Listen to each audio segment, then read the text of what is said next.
What's up guys, in this video I'm gonna show you how to create a custom loadout in Battlefield 6. Start by going to the Loadouts tab at the top of the home menu. Choose the class you wanna customize. You have options like Assault, Engineer, Support or Recon. I'll select Assault here, but you can pick any class you prefer.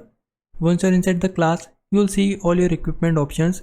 Open your primary weapon, then use the on-screen button prompts to browse through all the available weapons. I'll switch to an LMG since it's already unlocked. You'll also see a customize option in the bottom left corner. Open that to adjust your attachments. Each attachment will change your hip fire, precision, control and mobility. So look through the options and pick the setup that fits your playstyle. After that, repeat the same process for your secondary weapon, gadgets and throwables until your loadout is fully customized. When you're done, go back. If you wanna test everything before jumping into a match, scroll down to training rounds and open the firing range. You can try out your loadout here and you can even edit it again using the button shown at the bottom of the screen. Hope this helps. If it did, please like this video and subscribe my channel. For now, thanks for watching. Bye bye.